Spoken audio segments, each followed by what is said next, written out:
Hey everyone, welcome back to another episode of our playthrough of Pokemon Yellow, celebrating its 25th anniversary here in the United States. If you can't tell where we are right now, we are in the middle of the Seafoam Islands, and let me tell you, I am not thrilled about it. It's taking me forever to get out of here, and all these wild encounters aren't helping either. Every few steps I'm getting dragged into battle, which makes it easy to lose track of where we are going. But hey, silver lining, we caught Articuno, and that's always a win. I mean, who doesn't love catching a legendary bird? After wandering around long enough, I finally found the boulders we need to push down the holes, and once that's taken care of, we can surf across the water and finally find the exit. Sweet freedom. Now that we're back on track, it's time to take care of all of the tasks that are on our Cinnabar Island to-do list. We'll start small, something we can let progress on the side while we handle something more important. First stop is the Pokemon Lab, where we drop off the dome fossil we picked up way back in Mount Moon. I wonder what creature will emerge from this ancient relic. While we're waiting for life to, find a way, we head over to Pokemon Mansion to grab the key that unlocks Blaine's gym. Which, when you really think about it, is kind of weird. Like, are the gym trainers just locked in there the whole time? Do they live in the gym? How did our rival already beat Blaine if we need a key to get in ourselves? I know I'm asking too many questions, but hey, we've got plenty of time to think while we explore this place. I've always had mixed feelings about the Pokemon Mansion. On one hand, I love the idea of wandering through an abandoned building with a mysterious history. The color palette here is really cool too, and since we're near the end of the game, the challenge level feels appropriate.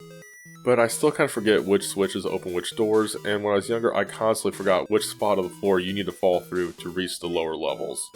The one thing holding this area back from being one of my favorite locations of the game, same issue as Seafoam Islands, there's just too many wild Pokemon encounters. It just breaks up the flow too much and it makes it hard to stay focused on what you're trying to do. I know, I could just buy a bunch of repels and stop complaining, but I never buy repels, so instead I suffer. I get turned around, forget which switches I've already hit, and I just wander. On the plus side, all these wild battles do help us rack up some extra experience, which is useful since we still got a full team to level up. And since Mew Species is with us, I made sure he got to read all the journal entries that document his discovery and the shady genetic experiments that followed. You know, come to think of it, maybe he shouldn't be seeing those. Anyway, we grab the key and escape rope right out of there. Mission accomplished. From there, we head back to the lab, and wouldn't you know, the scientist has finished reviving our Pokemon from the dome fossil. We now have a Kabuto. Who would have thunk it? Do we give it a nickname? Yeah. Hold on, I can think of one. Okay, the only thing that comes to mind is Kabottoms. Yeah, that's not the best nickname, and I'm not sure how many people are even going to get it, though I know a few of my friends will actually find this hilarious, and honestly, that's good enough for me. We're not planning on using Kabottoms in the party, so for now, into the PC it goes. But why stop at one fossil Pokemon when we can get another one? So we take a quick flight back to Pewter City, sneak in through the back entrance of the museum, and chat with the scientists there to pick up the Old Ember. With that Old Ember in hand, we fly back to Cinnabar Island, hand it off to our newly trusted fossil reviving guy, and we'll check in later to see what prehistoric surprise comes from it. Now it's time for the big event, Blaine's gym. Oh, this gym. Always a chaotic good time. Right away, I mess up one of the trivia questions, which is probably embarrassing for me, but hopefully entertaining for you. I still can't believe I misread that question again. Yes, Caterpie evolves into Butterfree, but it goes through Metapod first. Once again, I took the question too literally, and yes, I also got the Tombstoner question wrong. That was a misclick. Or maybe I got it wrong on purpose because deep down, I still wish Tombstoner was a real move. It just sounds so cool. Anyway, back at the task at hand, battling Blaine. Now in Red and Blue, Blaine can be comically bad. I don't know what's up with his AI, but he's notorious for doing stuff like using healing items on full health Pokemon, or choosing the weakest possible move for no reason. Total chaos. It's been a while since I've battled him in Yellow, so I'm curious to see if Blaine still has the same reign of energy, or if they tightened things up a bit in this version. The game plan here was simple. We're going to use shades as long as we can. And I quickly found out that we need to put emphasis on as long as we can, because I completely forgot about Blaine's level advantage over us. He leads with a level 48 Ninetales, and that 10 level gap is immediately noticeable. Of course, it's faster than Shades, and Flamethrower is doing a lot of damage despite not being super effective. Our Surf takes it down to half, but another flamethrower puts Shades deep into red health. Luckily, our second Surf crits and takes Ninetales out, but now we're in a very bad spot. And Shades was the Pokemon I was banking on for the whole fight.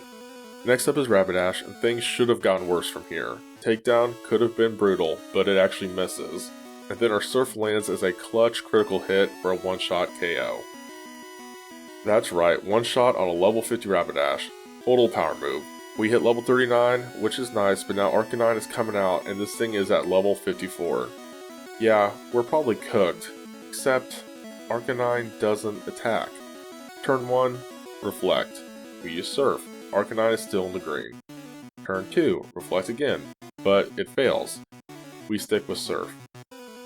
Turn 3, another failed Reflect from Arcanine. So we hit Surf again, and yeah, that's enough to take Arcanine down. So yeah, Shades just single-handedly swept Blaine's entire team, which was my game plan. I thought the AI was better in yellow, but then Arcanine stepped out like, attacking move? Never heard of it. And that's 7 badges down, and while we could go ahead and get the 8th badge right away, we're not quite done with Cinnabar just yet. First stop, back to the lab. Our second fossil Pokemon is ready, and it's none other than Aerodactyl. I gotta say, I'm kinda tempted to use this guy, but the team's pretty stacked already, so for now he's going to stay in our back pocket, which is the PC. Now for a nickname. I want to go for Aerodactyl, but apparently that doesn't fit in the character limit, so we're going to go with Aerodacty. Close enough. But we're not done yet. There's one last thing I want to do before leaving this island. We're going to mess around with the Old Man glitch. For those of you that are unfamiliar with it, here's how it works. We fly to Viridian City, trigger the cutscene where the Old Man teaches us how to catch Pokemon, which is how the glitch gets its name. Then we fly back to Cinnabar Island and we surf up and down along the east shoreline, just that tiny little strip of the coast. If we're doing everything right, weird Pokemon will start popping up in the wild. You might see Missingno, the bizarre Pilot Pixels with messed up stats and glitched out moves, and the only Pokemon in the game that's labeled as a bird type. We can also see some other strange things, like a level 100 plus Mewtwo and some other high leveled Pokemon. At first, the Pokemon that appear might seem random, but after a while you might notice that a pattern emerges, and that the Pokemon that pop up actually vary across your different game files. And that's because the Pokemon that appear depend on the characters in your trainer name. Yes, your actual in-game name affects the glitch Pokemon that spawn. It's one of the wildest and most famous glitches in all Pokemon history, and we're going to see what we can find. Well, okay, so I was really looking forward to seeing what kind of wild Pokemon would show up with my name, but as soon as I got to Viridian City, I quickly discovered that the Old Man isn't there. After doing a bit of research, I found out that the Old Man glitch was removed from this version of the game. So, I guess we won't be getting that answer this playthrough. But if you enjoyed this episode or any of the other ones, please consider liking, subscribing, and leaving a comment on the channel. Let me know what challenge runs you'd like to see next, and share your favorite memories of this game, or your favorite moments of this run so far. Got any feedback or suggestions? I'd love to hear it. Your input helps me keep improving and creating better content for you all. Anyway, thank you so much for watching, and until next time, Geronimo.